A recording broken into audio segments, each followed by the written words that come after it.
I've always wanted to aim for the stars. I thought when I get a YouTuber, I'm gonna go straight to the top, and somehow, some way, we pulled it off. Because today's guest, we have someone who's reached 1.74 million subscribers on YouTube, with a total amount of views of 344.5 million, and uploaded the first video only in 2012. So, with that being said, I'm with none other than Mr. SuperSaf. Is YouTube now your full-time job? Has been for, I'd say, it's for the past 4 years, yeah. Obviously, that's such a milestone. How did it feel for you getting to that figure short space of time? So happy. But when the plaque came, it actually got there on my birthday. Oh, is it? So I was like, this is the best birthday present. I was like, unbox it. And I was just like, the thing with YouTube, it's made regular people into celebrities, right? Essentially, the AdSense that I get is probably about, I'd say 30%. Yeah. If that of income I'm that I have. I'm gonna be sure to 100% dive into that a little bit later on. I want to know the YouTube algorithm, because this is something that mind boggles me. The algorithm, it's a challenge. I get why they have it the way it is, but you essentially are always a slave to the algorithm. 4, 5, 6 figures sort of thing. I'm getting into figures.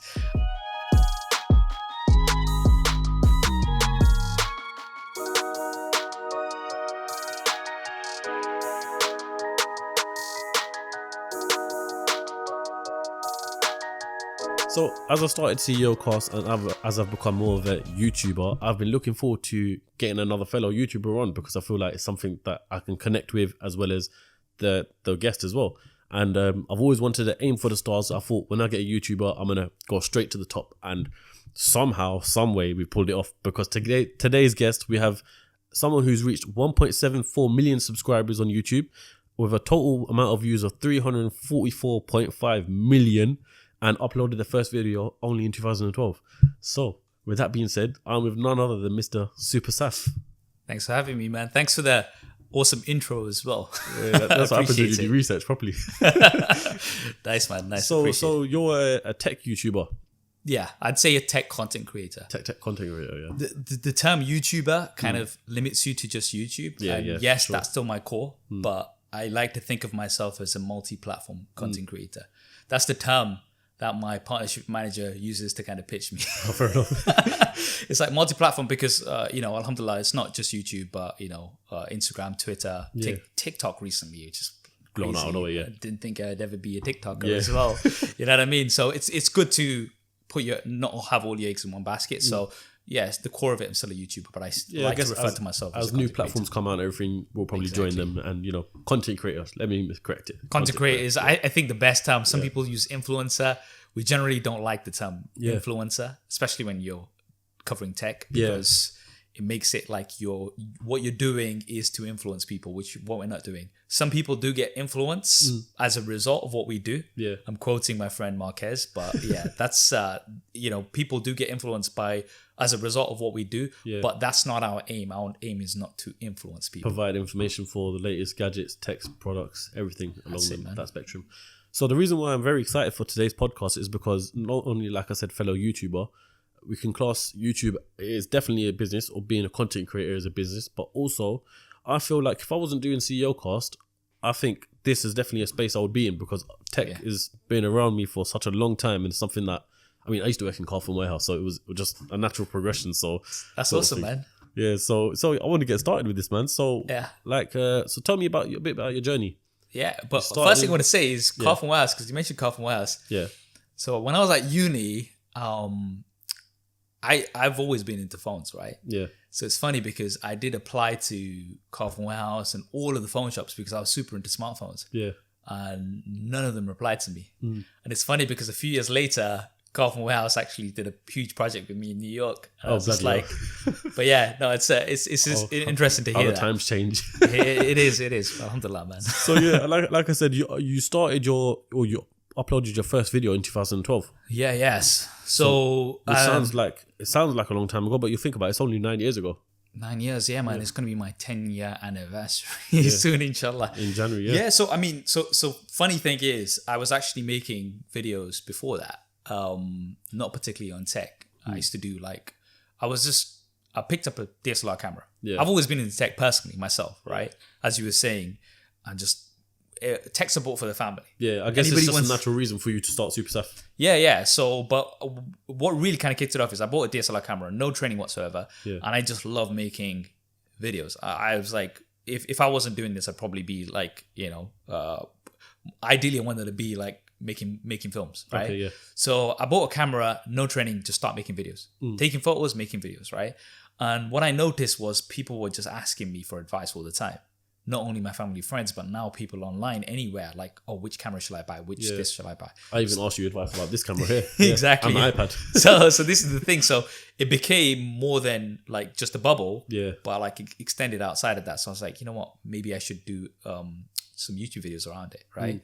So I was doing some stuff on the side. So we were doing like some skits. You won't find them online. But I also like did some like movie trailers and stuff. I was really into action movies. One of those is still online, and it's so funny when somebody comes across it and they're like, "What the hell is SuperSaf doing with guns?" You're gonna have to send me the link for that one. I need to find that. It's called Lockup. It's just I left it on because I just thought it was obviously part of the journey, right? Yeah. So I was like, love action movies and stuff. So let's make all of these things, right? So yeah, as a result of that, like a lot of people would ask for advice, and I'm like, okay, I couldn't find. There was a lot of stuff, because what I always say is that when you think about YouTube, it's like, what's already not there? Yeah. What am I looking for that's not already there? Because I'm whoever you are, you're going to be your own target audience. Yeah, 100%. Because you're going to be interested in whatever you're looking into, right? So for me, it was like, okay, let me put this into video format, and alhamdulillah, I started picking up more from cameras. It went to smartphones, from smartphones it went to TVs, laptops, everything. So it's just now tech. I believe when I was doing my research and looking at your channel from like oldest videos to newest, obviously when you start with order, I think it was about 12 videos in where we got basically a face reveal. Face reveal? Was that case? No, there was a face reveal. I've got it here. It was on the face reveal at Nikon D600 versus D800. Okay. I think. Mistake me if I'm wrong. I think my face was there from the first video, to be honest. I don't know, I kept going through it, and it was just like your hands on the the product. So if I was doing products, then sometimes it would be that. But I think the first ever video was, because the thing is, here's an interesting thing, because I was used to being on camera, but I was only used to being on camera with somebody else. Okay. Right. So it would be me and my buddy would be doing like silly if you had someone to like bounce that. Off. Exactly. Yeah. The first time I tried to set up a video and do it myself, I couldn't talk. The words wouldn't, because it's like talking to yourself, innit? Yeah. Like, take everyone else out of this room, you sit in front of the camera. That's it, yeah. And this is at a time when Snapchat and Instagram wasn't around, so it wasn't a case of, right now, like you see kids, they'll pick up the phone and they'll be like, hey, what's up guys, and all of this stuff. They're just so used to it. That wasn't a thing back then, so it was actually took a bit of time to actually get used to it. But I did have my face from earlier on. It was some of the videos, probably if it's like an unboxing or something, then no.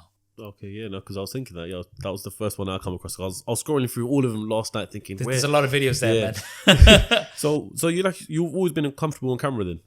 So basically, as a kid, I was just like, I just didn't care, right?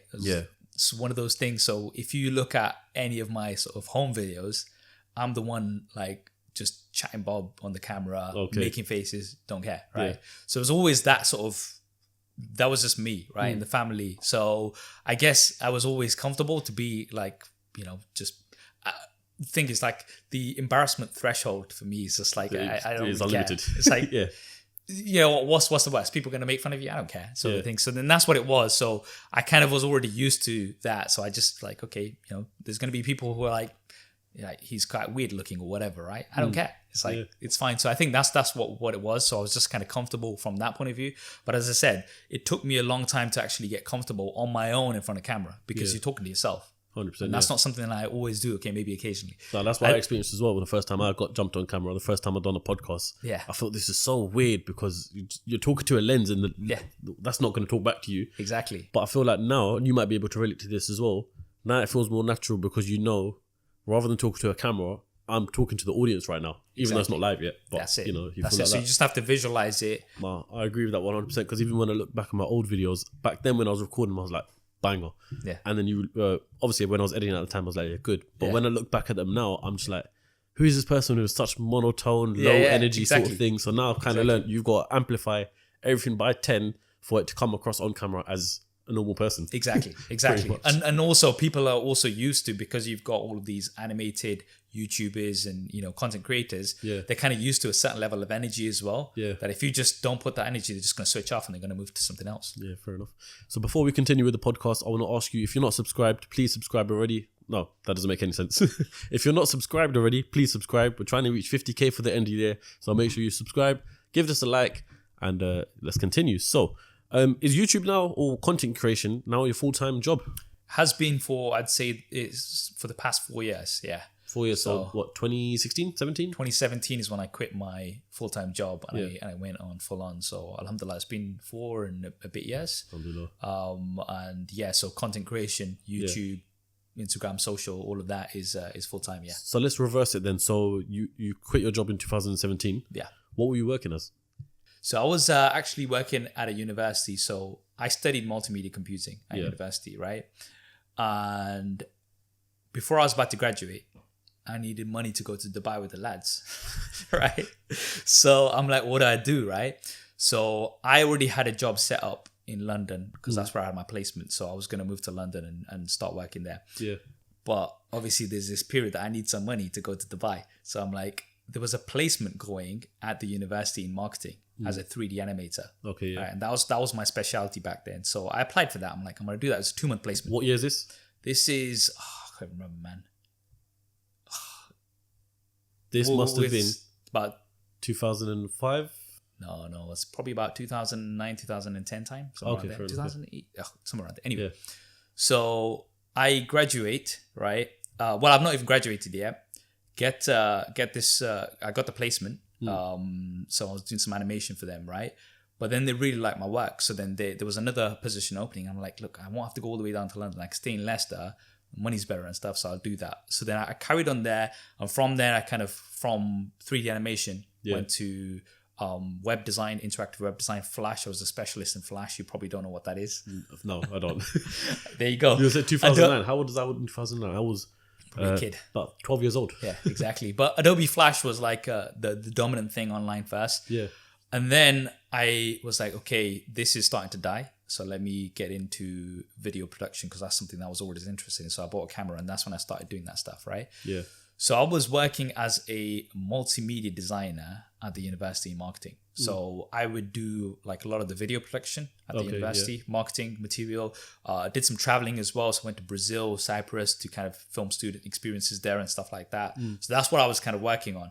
And I really did enjoy the job. Like it was a really good job. And one of the reasons why I didn't actually leave for such a long time, because I was on about 500,000 subscribers by the time I left. Oh, is it? Okay. One of the reasons was because I enjoyed it and I was working with my best buddy. Yeah. So it was just like, it was jokes. You go there, you're doing fun stuff. You know, I had a drone to do all this crazy stuff with. So alhamdulillah, it was really, really good, which is why I was like, you know, do I want to be all on my own doing this? Or, you know, I've got this. So it was a bit of a challenge.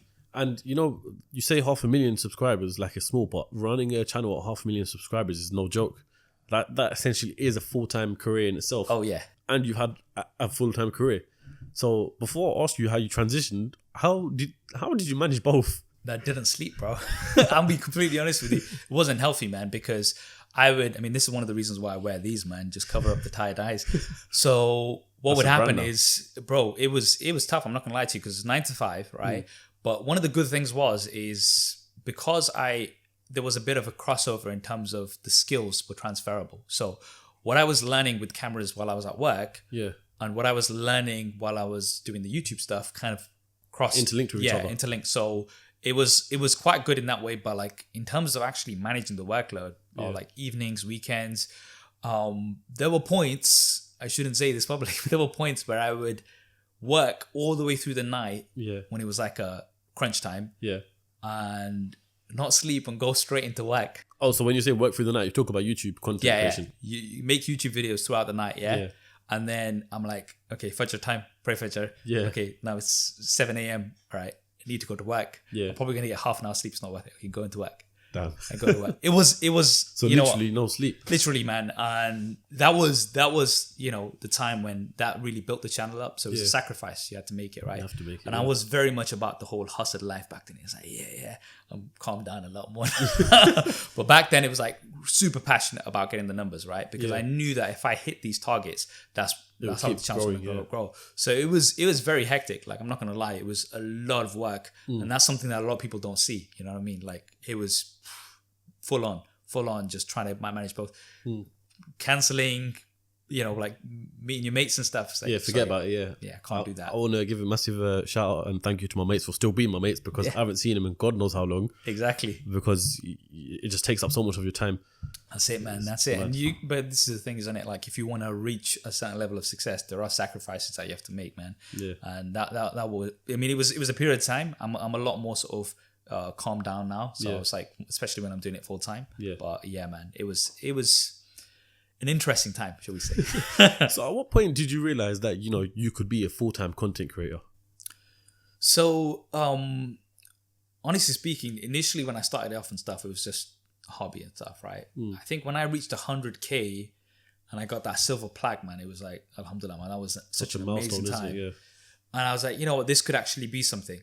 And I was like, maybe, but then I was, again, the thing is, the fear I always had was, we glamorize the working for yourself a lot, right? In culture and just society generally, is like, be your own boss. The issue with that is that if you're doing that, it can be isolating, right? Because you're not really, I mean, sure, you might get a team at some point, but generally it's just you and you're working on your own, right? And I'm somebody that's quite social, and I just, being like, especially the times when I used to just go full on and just make content after content, like, I wouldn't see people. I literally, it'd be like 2 days without seeing a single human being. I was like, all right, I'm going to go crazy. I'm going to go back into work now. And this is the thing. So that was one of my biggest fears about, okay, sure, I might be able to do this full time, but if I do it, how is that going to work? And that was a big sort of personal challenge that I had. Sort of thing. Yeah. No, fair enough. And I was going to say, so right now, going back to what you said about 100K subscribers getting that plaque, what year did you hit 100K subscribers in? 2014, maybe. Okay, so 2 years into your journey. 2014, maybe sort of like, so probably 2.5 years, maybe 20. I don't even know. It might have been 2015, to be honest. I can't remember exactly when it was. Yeah, it might have been about 2014, 2015. So about 2-3 years in. Yeah. 100K. I know for everyone who's a YouTuber, it's such a milestone. Like, to hit that, get that plaque, and you feel like wow. Because up until that point, you don't get any other plaque, you don't get a certificate, or you get emails from YouTube creators saying, wow, like, you can 10 people can fit on your Boeing fruits, whatever. Them stupid emails that you get. But at that point, obviously, that's such a milestone. So how did it feel for you getting to that figure in such a, what I'd like to say, a short space of time? So first, I want to, I'm generally quite critical of YouTube and some of the decisions they make. But one thing that I have to say, and I want to give credit to, that's literally the only platform that give you a physical plaque for when you reach milestones. Yeah. I'm on 500,000 on Instagram, nothing. And 300K on TikTok, nothing. 100K on Facebook, nothing. Twitter, none of them. Maybe you'll get an email saying, hey, YouTube's still the only platform that actually gives you a physical plaque. Yeah. And that is so important, because when I saw that, I was just like, I was obsessed. I was like, I want that. I need that in my hands, right? I need that on my studio right there. Yeah, that's it. That's it, man. And that's what it was. So then, like, for me, that was the sort of goal. And I was like, because that actually seemed achievable. Million was like, no chance. That's like a dream, maybe, but like 1% chance that I'll ever actually get to that. Yeah. But the 100K was like in reach, especially when I started getting to like 25, 30K subs. I'm like, okay, look, I can do this.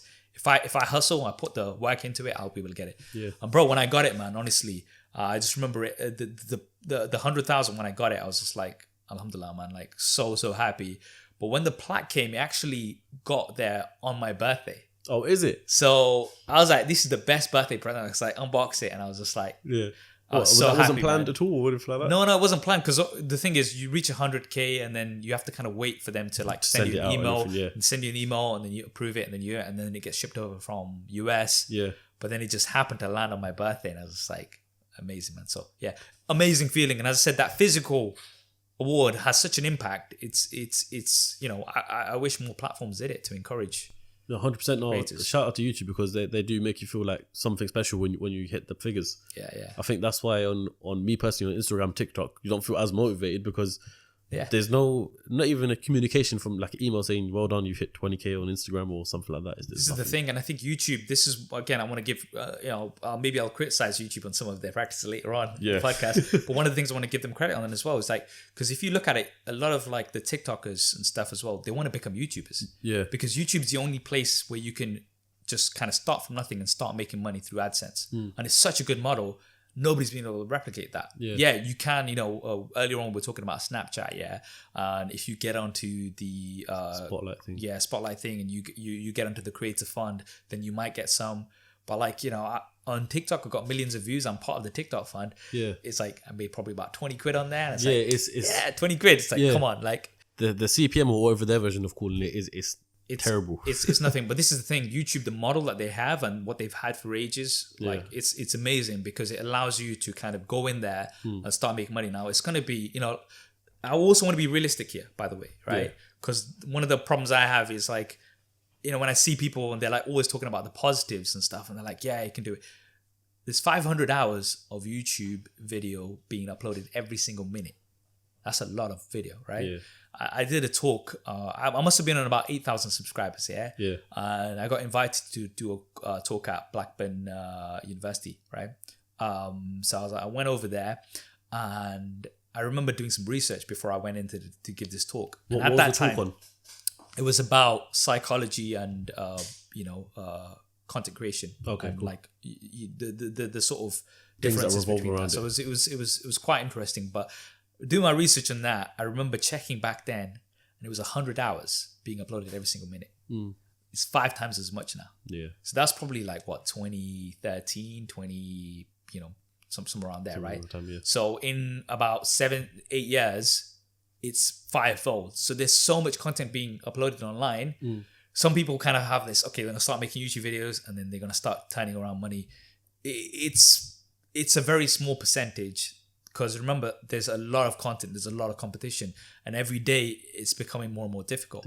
So if you do, like, to actually make any real money, even right now, I'd say the AdSense that I get, alhamdulillah, is really good, and it's probably about, I'd say 30%, if that, of my income that I have. I'm going to be sure to 100% dive into that a little bit later on. Not exact figures, but dive more into that, because I think that's interesting. But that's good, but there's so much more to it, and that's something that's important to remember.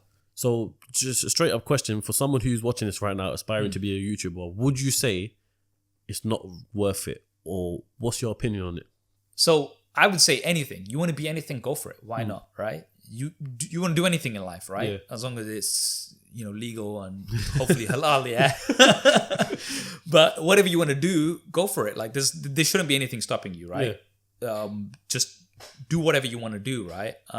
But be mindful that, because we only hear about the success stories. You're not going to, I'm not like targeting your podcast, but you've got, some of the guys that I've seen on your podcast and stuff, very, very successful people, right? What about the 99% of people who fail? You're not going to bring them on, are you? We don't see that side. This is the thing. The social media world is, we see the best. The success stories, because that's what we want to know about. But there's 99% of the failure stories that you don't hear about. Make it, And that's the thing. You have to be realistic. So this is something I always emphasize now. Before, man, I was all about the hustle life, man. It's like, hustle, don't sleep. But I have to be realistic, because being in this position, I think you have a certain level of responsibility. And I don't want to kind of paint this glorified picture, which is just 10% of anybody's life, right? As something that, people will just aspire to, but then not realize that, look, there will be downfalls. You might try 10 different ideas. Remember I mentioned I was doing some other YouTube stuff. It didn't work. Spent hours, bro. Hours. We went locations. We went so many places and stuff like that. The channel had about 2,000 subscribers after 2 years of seriously hard work. Oh, seriously? Yeah. That didn't work. So I kind of worked with something else. So there's going to be failures as well, right? If you want to go for it, as I said, go for it. But be mindful that it's going to be a lot of hard work, and depends on how passionate you are and how obsessed you are about becoming successful. Yeah. And I would say just enjoy the ride. If it's something that you love doing, even if you don't reach 100,000 subscribers, even if it doesn't become a full-time gig, at least you enjoyed the journey. Yeah. And I suppose the main thing is don't do it just purely for, you know, the money that people will talk about on YouTube or anything like that, because then that's when you're definitely not gonna get it. Don't get me started, because like it's interesting, because there was an article about where they asked kids in the UK and US about what do they want to be for a living. Yeah. Number one was YouTube in both UK and US. Guess what it was in China? What? Astronaut. Oh, seriously? Yeah. So you see the difference of culture there, right? Yeah. Now, I think if you asked like me when I was a kid, I would have said something random. But I think there's always that sort of thing in your mind that, you know, you want to stand up and accept an Oscar one day, and you kind of like rehearse a speech in front of a mirror. It's something that's kind of, but you know it's unattainable. You know that it's almost impossible that you'll ever get to that stage. The thing with YouTube, it's made regular people into celebrities, right? Essentially. And it's so much more in reach, because all you need now is a smartphone. I'm just going to hold both up in case somebody thinks I'm, one or the other. Whether it's an iPhone or an Android phone, that's all you need. Yeah. And you can start making content, right? That makes it a lot more reachable. And that kind of gives some people a false perception, because they're like, oh yeah, this person's a millionaire. This person's making, look, he's got, like some people even see me and they're like, oh, I wish like you got a Tesla Model 3 performance and stuff like that. It's like, oh yeah, I really want that. But then they kind of see that. But remember, that's a very small percentage of people who have been fortunate enough, been blessed enough, lucky enough to actually get to that point to actually be successful. And a lot of things, I'm not saying you don't work hard. I mean, most of it's hard work, but a lot of it is being in the right place at the right time and being fortunate enough to be in that position. So you have to be grateful, man. You have to be grateful. And I think maybe with YouTube as well, networking, and when I say with YouTube, collaborations, would you say? Oh, yeah. That helps big time. It definitely does. This is something, I didn't do any collaborations or go to any events. Yeah. Until I was on about 200,000 subscribers, believe it or not. Why is that? Just was in my bubble. I was just making content. Yeah. And didn't really see the sort of value. And it was like, I was just kind of like somebody like, well, to be honest, back then it was really hard to get into events anyway. But if there was something like an opportunity, I would be like, oh, is it worth it? And, sometimes, especially when you're going to go out there on your own, it's a little bit awkward. And yes, I'm a social person, but like, sometimes it's hard to step out of your comfort zone. Yeah, just kind of go to random place where there's going to be nobody that you know. Yeah. So this is the thing, and I regret that. That's one of my regrets that I had, right? Because networking is so important. And I was working in London for a year on my placement. It was a company called Logica, IT company. And I remember my first day, one of the trainers there, he said, I'm going to give you 3 pieces of advice today, right? And I want you to remember these. Those 3 pieces of advice were network. Yeah. And I didn't get it at the time. But now I realize the importance of it, because you just don't know what opportunities will come from your network. Because remember, we're humans. The base of it, I always say this, right? But the base of it, we are humans, and we have to remember that. Doesn't matter how much this digital age has come far, we'll always be humans who connect with other humans, right? Yeah, for sure. If you hear a recommendation, you're like, oh, I work with this person and it was awesome. You're so much more likely to want to work with that person as well, rather than just on what you see online, right? Because you might see somebody online that seems all good, and then you try to deal with them, and then they're an absolute diva, and it's like, oh, I hate this person. Why did I ever? But then if you've worked with somebody, they're like, oh, I worked with Saf, and it was awesome. He was really professional, got everything done on time. Oh, cool, I want to work with him as well. Yeah, they go tell the other people, and exactly spirals on like that. And this is the thing. And again, in terms of the community as well, when you're good with other people and you're kind of open, then that kind of builds your network. And a lot of times it's just like, oh, okay, I know you because I saw you in this person's video. Yeah. I saw you in this person's vlog, sort of thing. And then that kind of really builds, like a reputation. Around you, image around you, which you wouldn't have had otherwise. So yeah. I'm quite fortunate in that sense, because my dad, growing up, he's always told me it's not what you know, it's who you know.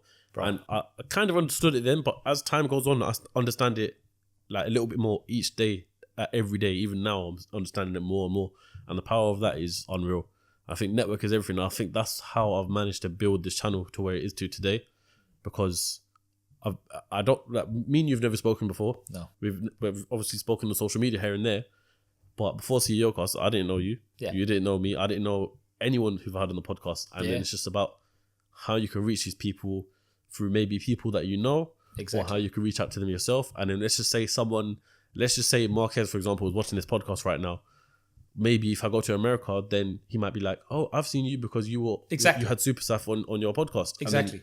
Basically, yeah. Yeah. So I think networking is the biggest. And you know, you mentioned the one point there which your dad said, and in some cases it's unfortunate because it's not about what you know, it's about who you know, and that's the basis of everything, right? And in some instances, it's unfortunate because then you kind of have, you know, people who will look out for other people. It's like you don't get the right opportunities, right? And I've been in situations like that as well, where I've blatantly not got a project or deal because somebody else who I know is not going to get the numbers or the reach or the quality that, you know, I would be providing, but they have got the deal because of that. Yeah. It's the way the world works, though, unfortunately. And again, it's the way humans work, right? If you know somebody, you're much more likely to want to work with them again and things like that. So it's so important. Like, I would say, try to get out your comfort zone. Get it if there's an opportunity network. You know, it's funny because when I kind of talk about collaborations and stuff, then on a podcast and my inbox gets full. It's like, oh yeah, can you collaborate with me? I've got 2 subscribers, and it's like, no, it doesn't work with that. I would suggest kind of like, depending on what you're doing, build a portfolio, like with yourself as well. When you message me initially, you know, I get a lot of, like, I'll be completely honest, you get a lot of requests. Sometimes my partnership manager won't even like. Yeah. Oh, so do you have someone else on your Instagram as well? No, not on my Instagram, on email, right? Okay, so then cool. somebody will email me saying, "Oh, can you come on the podcast?" And then my partnership manager won't even forward that on to me because he knows that, look, I just don't have the time. Yeah. Ideally, I'd love to go into every single one of them, but obviously I have to be selective. Now, obviously, when you reached out, tapped on your profile, I was like, okay, cool. I like the production quality. I like the conversations. I see some of the people, you know, you had Raheem on here who I know and stuff. So I'm like, okay, cool. This is somebody that, you know, I wouldn't mind coming on for and taking the time out. And obviously it took a bit of time for us to actually find the time we could do it. Yeah. But alhamdulillah, here we are, man. So networking, man, so important. I want to thank you a lot for what you just said right there, because hearing that from yourself, who's someone who's heavy on production, that does sit right with me. That sits right in my heart. So I want to thank you for the kind words you said there. No, you're welcome, man. And you know, at the end of the day, it's quality because, you know, there's a lot of podcasts. There's a lot of just content, right? Yeah. So you need to kind of stand out. So you need to work hard, and you can see that you've been working hard. I like the little touches. I know you're wearing a yellow top. We've got the yellow mugs. We've got the yellow coasters and stuff like that. I'm like, I like that. So little attention to detail that you've put in to kind of make this, you know, your brand. And I appreciate that because branding is so important as well, man. So yeah, good work. So you're the only person who's been on the pod or been in this room on a podcast who said that. And I'm pretty sure that's probably because you're a content creator and you know all these small little touches. This is the thing, you notice these things, isn't it? Yeah. Like whenever I'm looking, it's just like, it's a blessing and a curse as well, because when I'm watching a movie as well. Oh my God, yeah. Let me guess, you look at how it's edited, how it's filmed, and bro, you know, all these. I can't watch a movie flat. I can't just like switch off and watch a movie. I'm assessing every little thing. Yeah. Okay, I wonder how they did that shot, right? I wonder what they've done this for. What's the meaning behind this? Yeah. But it is one of those things. I want to give a shout out right now to my cousin Osama, because I was at his house the other day and we would, you know, you just put music on the TV, just watching music videos and stuff. The rest of our cousins are, you know, like vibing to the music. Me and him are just looking at it, because he's a videographer as well. Yeah. Me and him just looking at it like, that's a really good transition. How do we do that? That's, you know, that's like 4K. I don't know. It looks like 30. What do they use? They probably use some sort of a gimbal. Yeah, they use everything. Crazy. It was basically like videos that are filmed out in Albania.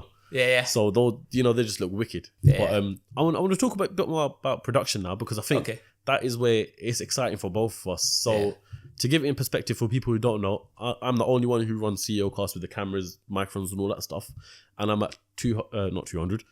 Before I got excited, I'm at 20,000 subscribers. Inshallah, man. That's Inshallah, good. one day. Looking forward to it. Next year. Yeah, hopefully. Let's hope. But point being, you're at 1.7 million, 1.75. What's your production team like? How many of there are you? And I want to know everything as someone who's a YouTuber of your size. Okay. First thing I'll say, you know, because we were talking about assessing stuff, right? I've actually, this is really embarrassing, but it's kind of weird. I actually know fonts. You know, when you see a movie, yeah.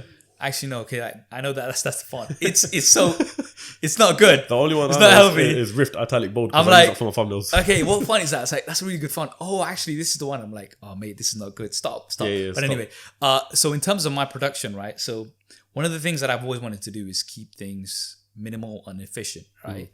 So right now, in terms of the production overall, it's just myself, right? Yeah. So I kind of, you know, doing tech, you can kind of get away with it. If it's something that I need to do a little bit more, maybe I need somebody to film. I've got my brother that works with me, so he's, you know, he knows his way around the camera. Yeah. Still kind of teaching him a few things. So sometimes he'll come over and help me kind of shoot the stuff where, you know, he needs to, I need to be in front of camera for. Sometimes I'll kind of like hire in some help for particular projects. But generally speaking, in terms of the production itself, it is just me. So the other day, it might have been the other day or a week ago, you uploaded a video of top smartphones of 2021 so far. Yeah. So for a video like that where it's a talking headshot, obviously the camera's on a tripod. So in that room, is there anyone behind the camera or is it just yourself? No, just myself. So you'd film it all. Would you edit yourself, upload everything yourself? Yeah. Damn, so it's not good. Like, this is the thing. So here's the thing with me is that the best way I describe myself is a jack of all trades, master of none. And again, that's a blessing and a curse, because the good thing is, like, I love doing loads of stuff. I love doing photography, video. I like doing edits together. I like presenting. Yeah. I'm not the best at any of these things, in my opinion. Right? I'm not the best tech reviewer. I'm not the best videographer. I'm not the best photographer, right? But I can do these things well enough that when it all kind of comes together, it works. It works, right? Now, one of the things is like some of my other friends and stuff, they're like really good in terms of business, right? And they can see, it's like, all right, and they can identify the right people to work with and bring them on board and stuff. I'm useless at that, right? So I'm kind of like, okay, no, it's like, all right, I'll just do this myself, sort of thing. And you kind of have to have that process where you kind of do have to hand off a few things and kind of let things go. And this is something that I was speaking to Marquez about, and he was kind of giving an octopus analogy, right? So an octopus has like 8 arms and like 3 brains or something crazy like that, right? That was on your podcast, isn't it? Yeah, SuperSaf Speaks. Link here in the description. Link here, up here, and in the description. So check it out. Well, sorry to interrupt. No. So that's the thing, and it was quite interesting because it's like, look, you kind of have to let go and let somebody else manage that. The problem is finding the right people. It's difficult, and you know, it's a process that I'm working with. Inshallah, we'll get some people on board and try to expand the team. But I've been saying that for some time. It hasn't really happened, but we'll see. And the other thing with me is, I'm very unconventional. You know, like a lot of people say, like, oh, how does your day start? I don't know, man. Like, the only consistent thing in my day is coffee. I have a cup of coffee in the morning. That's everything else, coffee and salah are probably the 2 consistent things in my life. Everything else is just mashallah. Because the thing is, for me, it's just like sometimes I'll be like, I'll get some energy at 2 a.m. Like, I'm gonna shoot this video, so I'll just get up and I was like, okay, look, this is a sick idea. Let me flesh it out. Let me go ahead and do it. Right now, if you're working in a team, right, you're gonna have. I can't expect mans to just turn up. It's like, all right, let's go, yeah. And to be honest, I think that's one of the reasons why the channel got successful as well, is because I could drop everything and just go ahead and do it. Can I ask you something? Because this is why I haven't, I wouldn't say recruited anyone, but brought anyone on board, because I have full-on content control or creative control. Yeah. Is that like the same for yourself? So I'm a bit of I'll be honest, I'm a bit of a control freak, and I kind of need to have, but then there's people that are better than me at things. And, like, I've worked with some people before, like, one on a video, and as long as I can direct them, they actually make much better videos than me, right? Yeah. So it needs a bit of work and it needs a bit of time. And that's the other thing as well. It's like sometimes having that time to invest. Do you have that time? So it's a process, but I think ideally, if you do want to expand and grow and stuff like that, then you really do need to kind of bring specialists on board who can kind of do that. But one of the things is, here's the thing, right?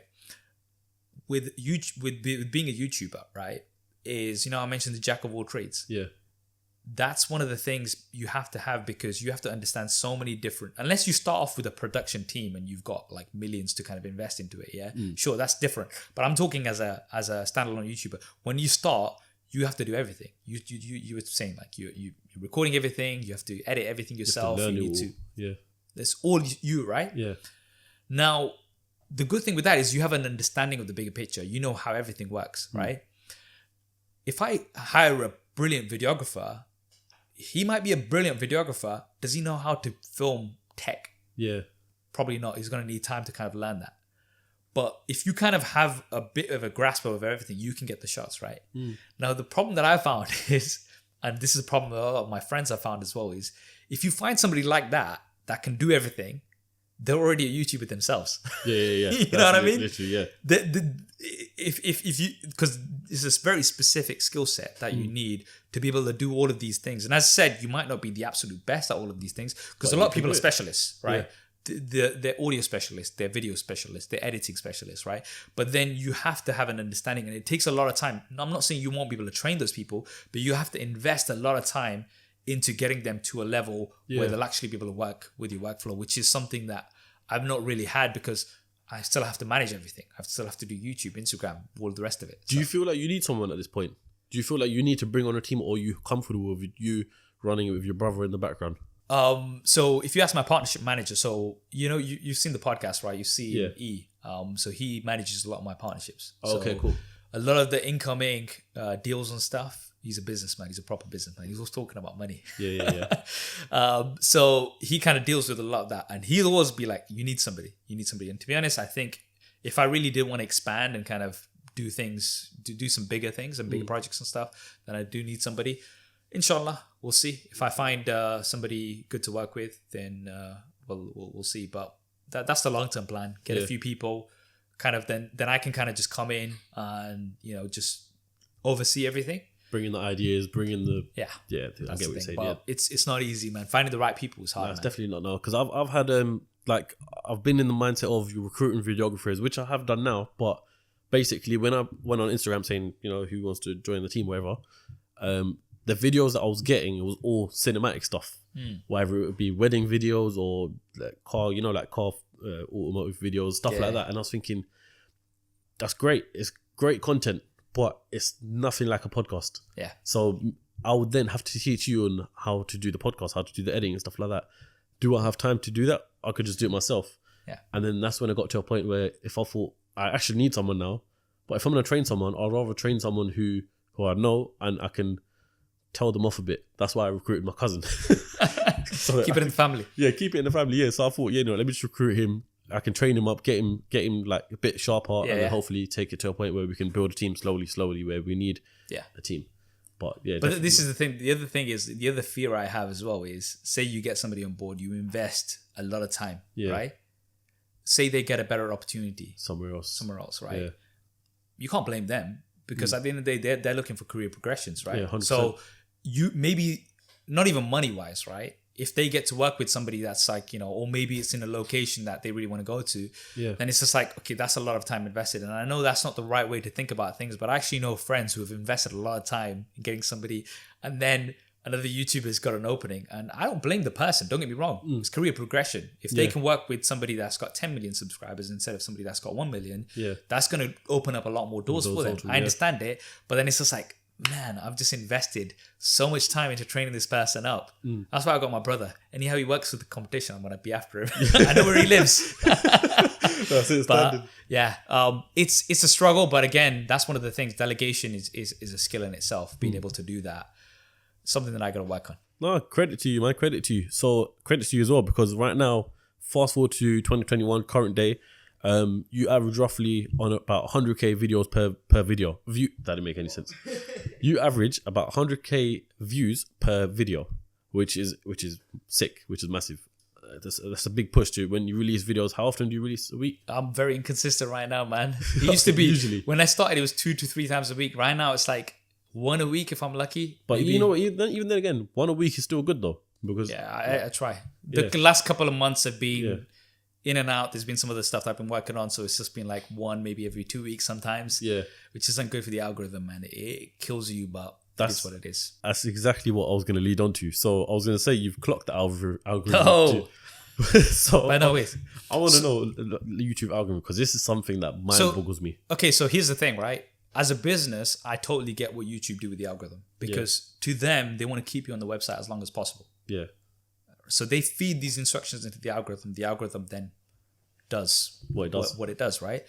Now, the problem with that is, firstly, it puts an unrealistic pressure on what you're doing. Secondly, it limits the content that you can do, right? Because here's the way it works, right? So say, for example, I post a video and it bangs. Right? It's got like, because, right now, alhamdulillah, I'd say we're averaging between the last 5 10 videos, we're looking at around 150 to 200k. Yeah. Some of them like have popped, 500,000, maybe going up to 1 million and stuff like that, right? But again, that's very dependent on what's out at the time, because I do tech, right?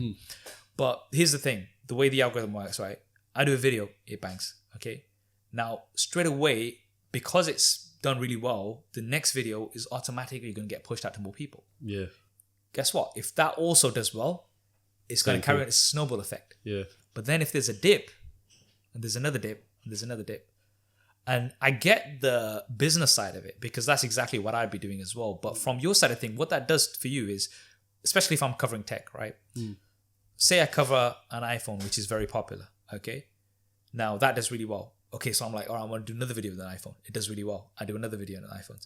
Now what I've done is I'm kind of limiting. I'm pushing myself into a corner. Algorithm smaller for your channel. Exactly. I'm pushing myself into a corner. Yeah. And I could do that and the channel will grow faster because at the end of the day, if 100,000 people are interested in your iPhone content, then YouTube's going to be like, all right, I'm gonna push it out. But then the second you make a Galaxy phone that just comes then it's going to drop. And this is, I've seen this on many channels, right? Now, the risk you run there is then you know, one of the things I've always said, one of the pieces of advice is if you want to be successful on YouTube is don't try to make people watch your videos. Make videos that people want to watch. And that's something that I've always stuck by, right? Yeah.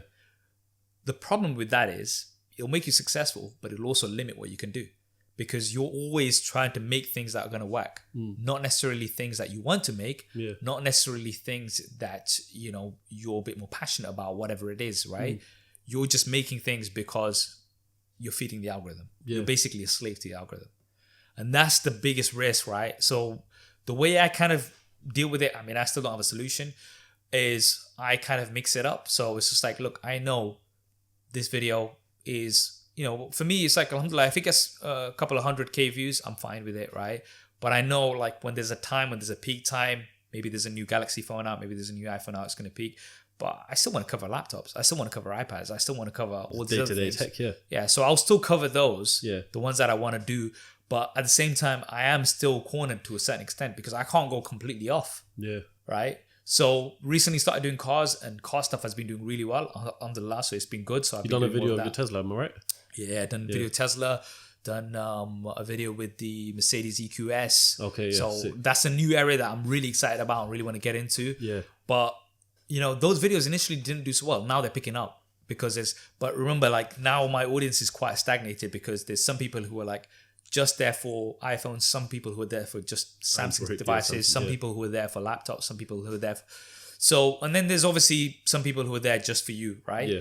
But that's kind of also risky as well because how entertaining can you stay? Which is why I love tech, alhamdulillah, because the pressure's not always on me to be entertaining.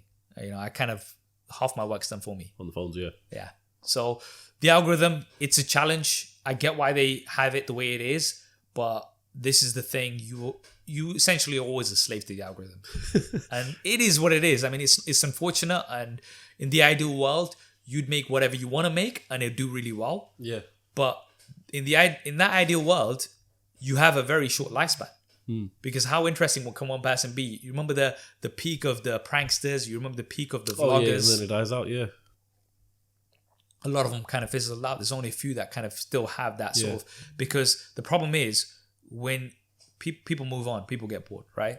So right now, if this podcast is just about Raheem and you're like, oh, I'm watching for Raheem, like eventually, how much can I talk about myself? I mean, I'm sure you're very engaging and entertaining in the same way as with Saf, right? Yeah.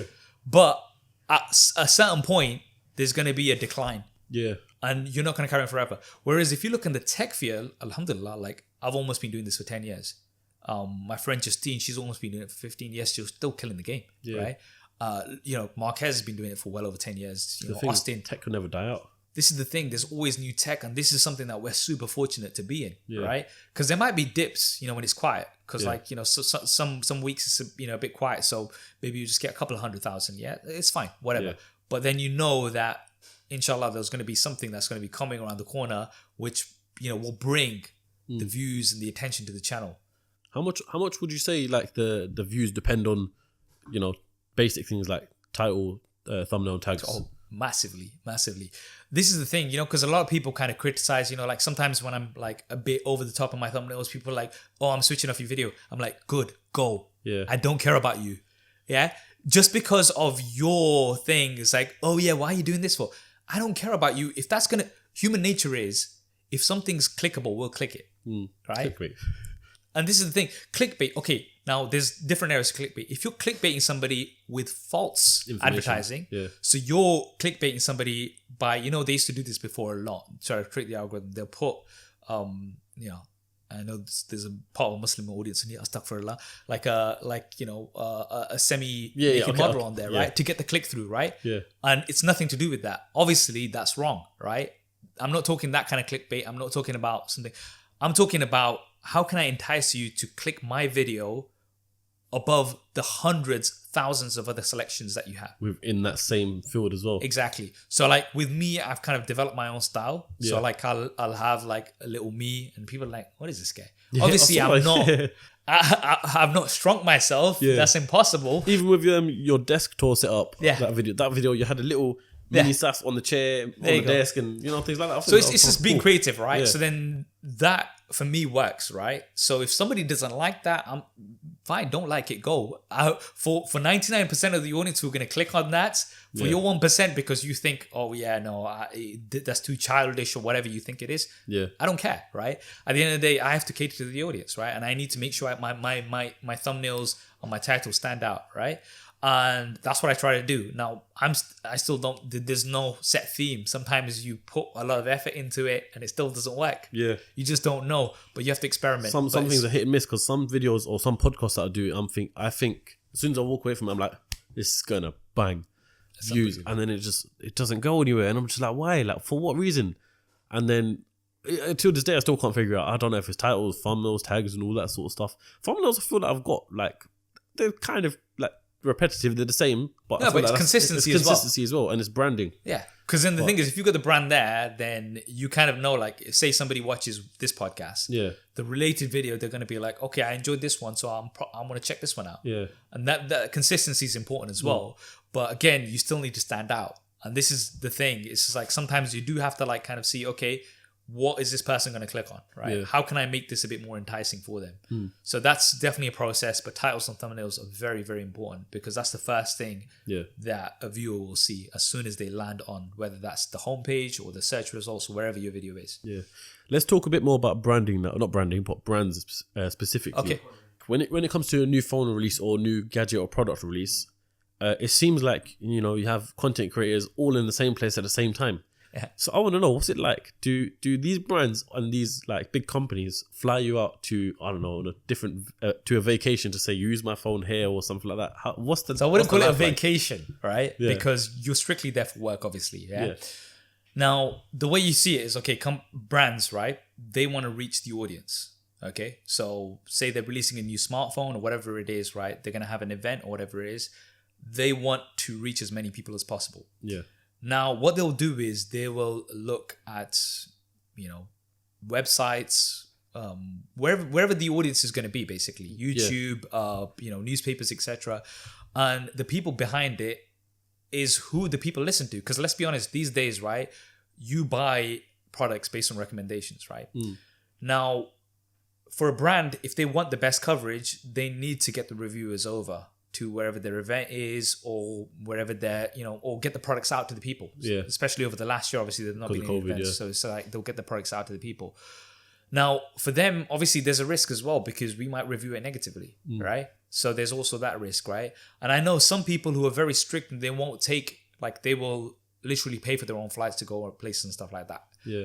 If I was to do that, I wouldn't I want to be able to afford to go to all of these. Because one of the things I want to emphasize is it's strictly work, right? So you go there. Yes, there might be like a dinner or something like that. But guess what? When there's the dinner, guess who's sat in the closet trying to record a voiceover in the hotel room, right? Yeah. Because when you're in New York, man, bro, the roads never... It could like be traffic. Whatever time. There's always noise, right? Staying in central London, basically. Yeah, exactly. So the thing is, you're actually hustling out there, man. Yeah. So yeah, there will be times and, you know, ideally, like, you know, what I try to do is, say, for example, there's an event. I will try, if possible, maybe add a few days on so I can kind of network there, maybe see a few friends and things like that. Yeah. But that's very occasional because remember, like, if I'm out there, say the new iPhone's released and I'm in Cupertino, the iPhone's released, I got to get back and make my content, bro. I can't stay out there. But surely you could take your laptop there, you know, make your content. No, but it depends as well because, like, at the end of the day, the projects that you're working on, right, might not be specifically for that. Like, so for example, if I'm out there, I have to come back. I've got briefings in London, for example. there might be another device releasing the week after. Fair enough. Yeah. So then things I have to so like fast in tech as well. Yeah. So it's so crazy. And like I remember when I was traveling, like one of the things in the lockdown I was kind of glad of is like I don't have to be in a plane, because you know, when you're switching time zones, it has an impact on you. On your effect, 100%. It's just crazy because, you know, there's been times where I've literally landed back 12 hours, got on the plane, back again. Right, and physically you're just drained, right? So with the brands, what do they fly you out, like pay for the flights and the hotels and everything like that? So it depends. Some brands will pay for like the full thing, so they'll fly you out to the location where they'll have all the other journalists as well, and like content creators, etc. Yeah. But others, what they'll have is, you know, sometimes they'll just cover the flights, and then you kind of work your own. So it just really depends. Yeah. So it varies from event to event. Sometimes if it's like, you know, CES in Vegas, then generally, unless you're doing a partnership with a brand, the last one I paid for all myself. So hotel, flights, everything was myself to actually go out there. So it just really depends. Like some brands will just not pay for anything. They're like, if you want to come to our event, like Tesla, it's like, if you want to come to our Tesla event, you're invited. How you get here and what you do, that's your own problem. Yeah. So it depends on different brands. But again, for brands, it works. They want the people there. So, you know, at the end of the day, I can't afford to go to US every few weeks. You know what I mean? It's just, especially with hotels and stuff like that, I probably wouldn't be able to do it. So for them, for brands, it makes sense to actually, you know, bring people over. Yeah. And as I said, you know, some people might kind of think that, does that affect your coverage? Will you give them positive coverage if they've kind of flown you over? Not necessarily, because literally everybody does that. Almost everybody does that, right? So at the end of the day, you still go in and still be constructive about the coverage that you provide. I was going to say, as you're flying out, you know, we mentioned Elon Musk mentioned Tesla, which is in America, and I was going to ask you this. So I've heard from, like, I've spoken to a few just here and there, that the CPM in America is a lot higher than the CPM that we have here in the UK. Is that true? CPM, I think, from everywhere, US is the highest, because it works on buying power, right? Yeah. So obviously, if you're advertising in the US, the first thing about the US is it's a bigger market. Yeah, it's 300 million, big country, 350 million people versus like 60 or 70 million here. Yeah. So you've got a bigger market there already, and obviously, like, you know, a lot of brands. So then you will just get high CPMs it's automatically there. When you're looking at Asia, especially South Asia, it's going to be 10 times less. Yeah. Because again, it goes down to buying power, right? So it does vary based on that. So like, thankfully, my audience is like US, UK, then everywhere else, sort of a thing. So it just really depends. So I was going to ask you, following on to that, have you ever thought about moving out to the US purely for the sake of, well, let's not lie, CPM is also there, but also the fact that most of the brands are out there, most of the other fellow content creators are out there for collaborations. It's probably a lot easier in a country like, or not a country, but like a city like LA where everyone is. Yeah. For you to do quick access videos, you know, behind the scenes, and basically build a much bigger channel. Bro, imagine me trying to get a stay in the US looking like this, man.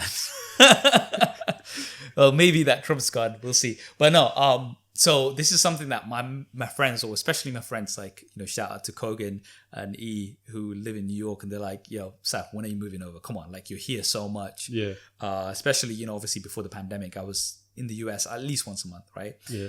Now the thing is, for me, it's a bit of a dilemma, because I kind of I live very close to like my family and stuff. So like, you know, parents, brothers, etc. Yeah. One of the things I'd have to do is, if I moved out, it'd be quite a big commitment in going somewhere where you'd have friends and everything, but you're kind of like essentially segregated from the family. Yeah, and on your own as well. And this is the thing. So like for me, it's just like, because even like a lot of people are like, why don't you move to London? Yeah. It's just like, you know what, Leicester's not so bad. Like, firstly, property is still expensive. London, don't get me wrong. Leicester's bloody getting more and more expensive by the day. Yeah. But it's much more affordable than it is in London, and I'm still accessible. I can still get down to London if I need to. Yes, it's not as convenient as if I was here. Yeah. But it's still possible. But yeah, I think the move thing is difficult. Like, you know, I know I think you mentioned one of the podcasts that you would love to move to Dubai. Right? Oh yeah, 100%. So like, I remember when I went to Qatar, and you know, my friend Khalifa, a lovely guy, Mr. Q, shout out to him. The hospitality is amazing. It's such an amazing place, man. Yeah. super hot, but I'm like, oh, could I kind of see myself here? And I was just like, I don't know, man. Again, like, because you're away from family and, you know, close friends and stuff like that. It's a bit of a thing. I don't know. Maybe if there's in future, there's a bit of one of the things we were talking about is maybe we have like a hybrid. So when it's winter, we just get away from here and go like, get a place like, because me and my friend Koga were talking about like, because we usually go to, well, we didn't go last year obviously, but like we usually go to LA, and then because there's a tech summit in Hawaii, right? So we usually stop over in LA and kind of catch up with the friends over there. LA is such an amazing place. And we were like, you know what? Why don't we just like kind of get an apartment? Get like an apartment for like 3 months or something in the winter when it's super cold. Back home and just come here. I feel the exact same way because whenever I find that whenever I go abroad to Dubai or something like that in the summertime, I don't know why it feels like there's no pollen there because hay fever is not active in other countries. It's only the UK. So I've made my decision that when I can in the future, I'm gonna buy an apartment outside of the UK. Just go there in summertime because I can't deal with what I'm dealing with right now. Inshallah, man. So maybe there'll be like a hybrid model at some point. I don't know where that would be though, but it's just like, this is the thing. Like it is crazy how much impact the weather has on your mood as well. Because when you go in LA, everybody's like super upbeat, and they were like, down here you go, everybody's like, it's raining, it's grey. All right, so we talked about going to America, CPM, and now this is where I want to talk about like what it's like being financially stable as a content creator at the scale and the size that you are. So without saying any figures, I just want to know like ratios, if you had to split between the ratio of AdSense, brand deals, and sponsorship, stuff like that. Obviously I know figures is a personal thing, we should keep that to ourselves, but like if you could give it in ratios, what would it sure like? No, that's fine. I don't generally go into numbers, but in terms of ratio, of course. So I'd say AdSense is probably about 25-30%. This is the thing. A lot of people think like AdSense, that's not generally where you get most of your money from. And the rest I would say is brand deals, right? Now those brand deals, I'd say probably about now, thankfully, about 20-25% are coming from outside of YouTube. So like Instagram, TikTok, etc. Twitter. Is it like the other one? You did it yesterday, I think, the OnePlus. Yeah. So that's one of the examples. Those are so much easier to do than a full YouTube video, man. Honestly, I can imagine. They obviously pay less, and then the rest of it, it's I'd say that the chunk, the biggest chunk is from brand deals, and that's the way you really kind of make the money, because AdSense can fluctuate. If you cover a device that's more popular in Asia, obviously that's going to get more views from Asia. That's just the way it works, right? The CPMs are not going to be as high, so you're not going to get as much money, right? Maybe you make something where the product, like, if you look at tech, is not so bad in terms of CPMs in general. If you're doing finance, they're much higher, for example, right? So obviously there's so many factors that go into it. And it's an amazing thing, don't get me wrong. If I was just relying on AdSense, would I be able to do this full time? Probably yes. Would I be able to employ somebody else? Probably no, right? That's the thing. With AdSense, it can be inconsistent. So there might be some months where I'm like amazing. Some months I'll probably make more if I was back in my old part-time job working in supermarkets. You know what I mean? It's interesting why we have this chat, because last week on the last episode of CEOCAST was with a guy called Charlie. He's involved in brand deals and all that stuff. Yeah, we had the podcast with him, and he was telling me he's more of a person who structures the brand deals and gets brand deals in place for influencers, for example. Now, without, like I said, saying a specific figure, if let's just say you did a YouTube video, and it was partnered up with a sponsorship or a brand or something like that, what would they in turn pay you in terms of like 4, 5, 6 figures sort of thing? I get into figures. I don't generally like to go into figures, because then people kind of like, they have a certain perception of you. So then they start Googling what's net worth and everything like that. Yeah, so I mean, like, but you'll have like the different types of partnerships that you have on a YouTube video. Is either it's a full sponsor video, or if it's an integration, right? And obviously the integration rate is probably going to be like, I would say, a third or less of what a full sponsored video would be. So it depends on what the brands want to do. Then obviously you have options like, sometimes I'll do like a package deal. So it's just like, okay, if you want a YouTube video and you want something on Instagram, then we can work something out. Or maybe you just want social coverage. So maybe you want Instagram and you want something on Twitter as well, maybe on TikTok as well. So then you work it out like that. But obviously YouTube, that's got the largest following. YouTube generally is where you get the most value for your money long term, because that video is going to stay there, especially if it's a product. Because a lot of the sponsorships that I've worked with, so say for example, it's the new smartphone that I'm unboxing. I don't do sponsored reviews, but if I'm doing like a sponsored unboxing, if you search for that product, that's the first thing you're going to see. right? So over time, that's still going to be generating awareness for your product, views and click-throughs. It's still going to be doing that like a couple of years on as well. So that's something that I think so. Yeah, brand deals are a big part of it, and that's something that I think a lot of people don't understand, like how much value that brand deals can make. AdSense is great, don't get me wrong, but it's not something that you would heavily rely on. I wouldn't be able to, as I said, I wouldn't be able to do as much as I do right now because most of AdSense would just literally go in expenses. Camera gear, production costs, hotels whenever you're anywhere traveling and things like that.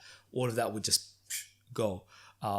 When you come into, as I said, when you come into employing people, maybe if you're trying to rent an office space and stuff, then you have to rely on brand deals. Yeah, that's what I'm saying, But before we end off, I always ask a question that I ask to every single guest. So I hope you prepared for it from watching the podcast or listening to it on the way down here. And what does success mean to you, Saf? What does success mean to me? For me, success isn't how big your house is or how fast your car is, right? For me, success is doing what you enjoy doing, and that's something that's very difficult to do. You're never going to find something that you 100% enjoy doing, trust me. A lot of people say do something you love and you'll never work a day in your life. That's only true to a certain extent because nobody likes doing taxes. So as long as you can find something that you enjoy generally, then I think that's what success is, whether that's big or small, because success is different for everybody. 100%. That's why I love to ask the question, just to get people's perspectives. And that's the end of the podcast, man. So I hope you guys enjoyed that. Make sure you like, subscribe, share, comment your feedback mainly, and mainly follow. I'm pretty sure if you're watching this, you're probably already following Saf. But if you're not, if you're coming from my following, make sure you head over to SuperSaf on Instagram, as well as the YouTube link, which is going to be up here right now in the description. Everything's going to be on screen. So make sure you follow up Saf and, just watch his channel. I'm pretty sure you'll binge watch it as well. Make sure you follow Raheem KA and at CEOCAST. And until then, I'll catch you guys on the next episode of CEOCAST. Cheers, man. Thanks for having me. Appreciate it. Yeah, it was good, man. Good. Yeah. Enjoyed it. We had an audience here as well. Yeah, live audience. About 5 out of 10. No, I appreciate you coming down. You're welcome, man. You're welcome. Good chat.